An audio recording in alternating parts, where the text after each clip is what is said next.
Hi, I'm Dimitri. I'm with the Dimitri team, and we do real estate in Florida. So I'm coming to you today to talk about maintenance on a house. Could be a condo, could be a house, but if you are a new buyer, especially, you have maintenance considerations that you didn't necessarily have in a rental property.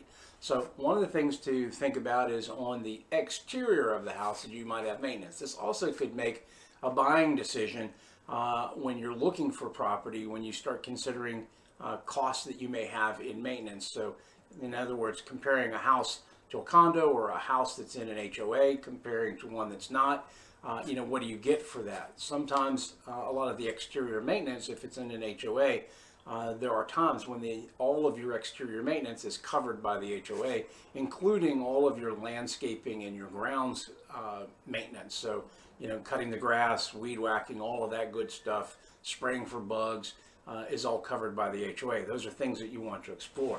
Now, if you've never had a house before, this is your first time, some things besides just the physical act of the maintenance is also tools to consideration. So in those tools, you may need a lawnmower, you may need a weed whacker, a shovel, a rake, a blower. So these are all additional expenses. You could probably consider maybe if you have $1,000 that you're going to have in cost over time, if not immediately, to get those items to be able to maintain the exterior of the house.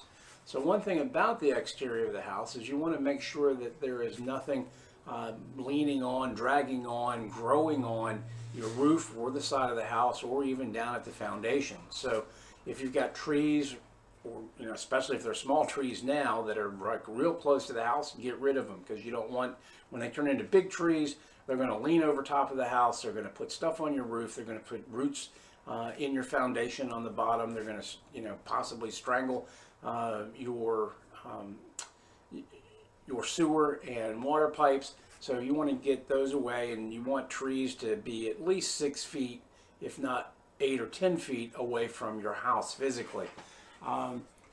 As far as vegetation growing and rubbing on the house, you want to keep that off of the house as well, because as they start attaching, those roots on the house start deteriorating whatever material that they're attaching to, and you want to make sure that that doesn't cause water damage and rot to those materials over time. So keeping it free of debris is good for that. The other thing is consideration of water. You want to make sure that water flows away from your house, not towards your house. You don't want water to settle on your foundation, especially if you have a crawl space. You don't want it to go underneath the crawl space. You want water to go away from the house itself.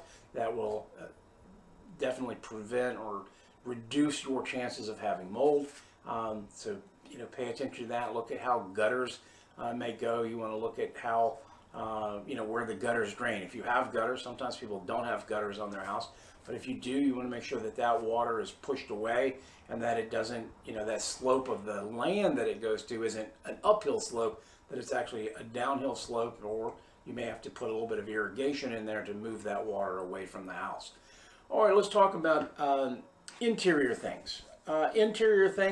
Probably your two biggest items is going to be your air conditioning system and your hot water heater. Not a great deal to do on the hot water heater. However, a lot of hot water heaters there's two things about them. They are, the temperature is up way high, much higher than you need. There actually is a somewhat of a thermostat. It takes a screwdriver to actually set it and bring it down.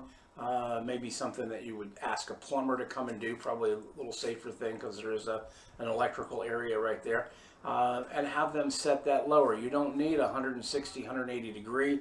140 to 120 is definitely more than enough. Another thing to consider is maybe putting your hot water heater on a timer. It doesn't take it a great deal of time to heat up. The hot water heater holds water hot for a long period of time, and maybe the only time that you think about showering is first thing in the morning or later in the evenings, and you could take a warm shower as opposed to a hot shower other times. And by putting on a timer on that, where maybe let's say that 7 o'clock is your normal time, you might start that timer at 6 in the morning, but turn it off at 9. So from 6 to 9, the hot water heater is powered. The rest of the time it's not. It's just using the warm water that's in it. And that will save you money there. The other is on the AC system.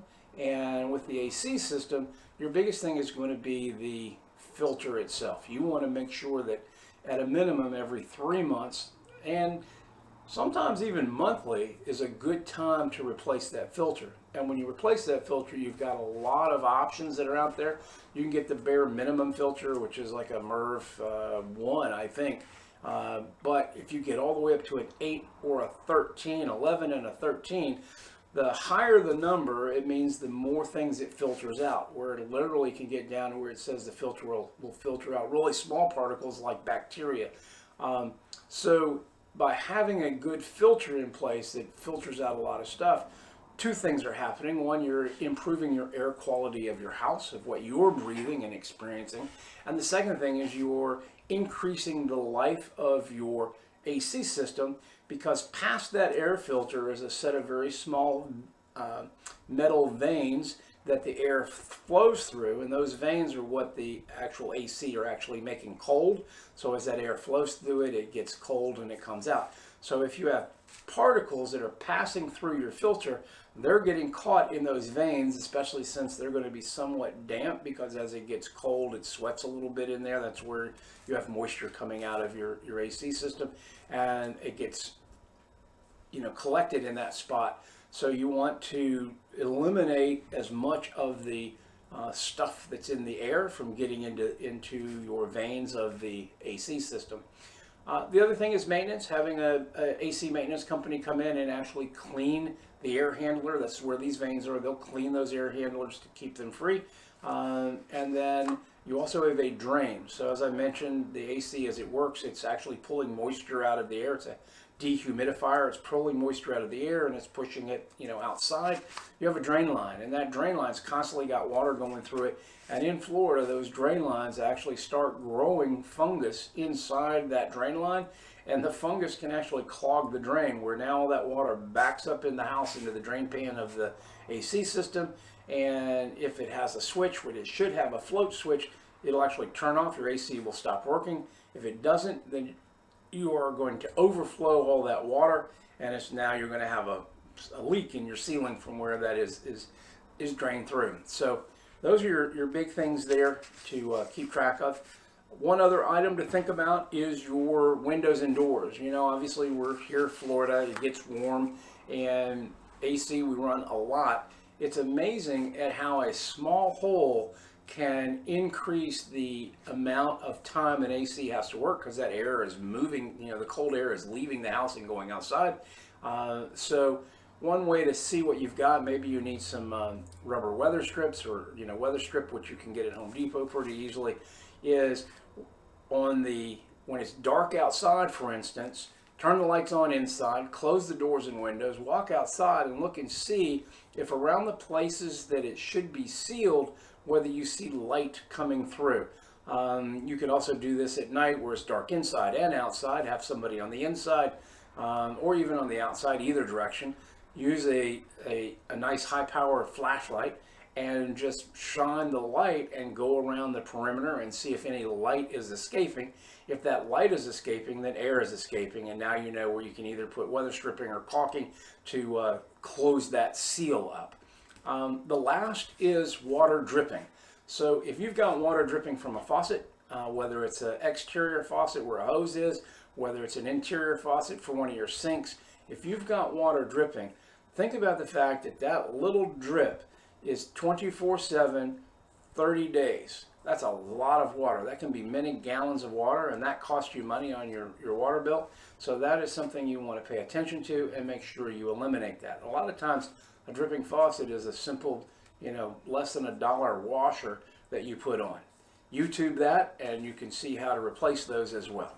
All right, I hope this information has been helpful. We look forward to working with you on your next buy or sale. Talk to you again soon.